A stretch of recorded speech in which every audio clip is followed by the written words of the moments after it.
mundo Yes. natin para hindi naman makapag-usap at magkikita-kita rin tayo. Totoo yun. Kaya kong abutin ang langit. Sino ka? Ang taas mo magsalita! Talaga! Dahil hindi ako katulad ninyo na kontento na nga sa miserableng buhay na to. Sawang-sawa na ako sa baho na nakapaligid sa lugar na to. Gusto ko na makawala sa pagbubuhay daga natin at wala makakapigil sa akin. Ikaw man o si inay.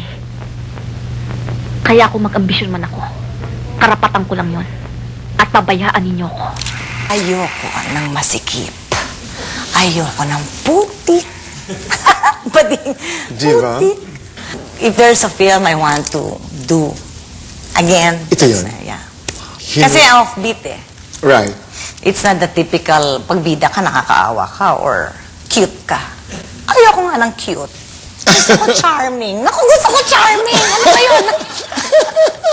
Few years ago, mga kaibigan, Urian declared this film as one of the best in the 80s. Hinugot sa langit. Diyos ba magpapalaki sa anak ko? Diyos ba ang bibili ng gatas para sa anak ko? Diyos ba magpapaaral sa anak ko? Ano bang kinalaman ng Diyos sa problema ko? Eh hindi ba nga pinababayaan niya ako? Nagdurusa na ako, hindi ba? Ano pa ba ang gusto niya?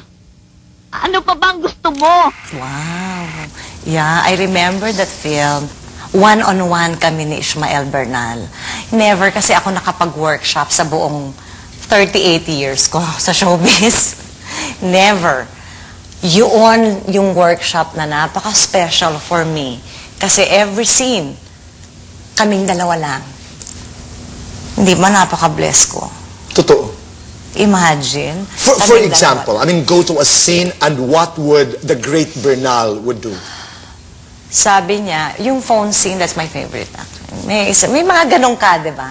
Meron. Meron ba kayo nun? Meron isang particular scene na wala ako sa, yung hindi ako masyadong in na parang off ka ng slide, parang yung kalahati lang ng kaluluwa ko yung nakashoot nung pumasok ako sa set. Eh, pero hindi pwedeng ganyan ka, na half-baked ka, parang gano'n. Pag dumadating ka sa trabaho, naku, bawal na bawal yan. Eh, ang eksena ko, hindi ko nakikita yung kausap ko. At never kami magkikita sa entire film. Paano ko hugutin yun? Yung, ano bang Walang pinagdaanan? kabatuhan? Wala. Ang kausap ko siya. Si Bernal, yung director. Siya ang kausap mo sa telepono. Nagpapaliwanag ka ngayon sa nanay mo. Hello, Carmen? Hello? Oh, ma, nandito pa ako. Tapos sinosuppress mo lahat na parang hindi ka naman nagsasabi ng totoo. Pero di ka makainga.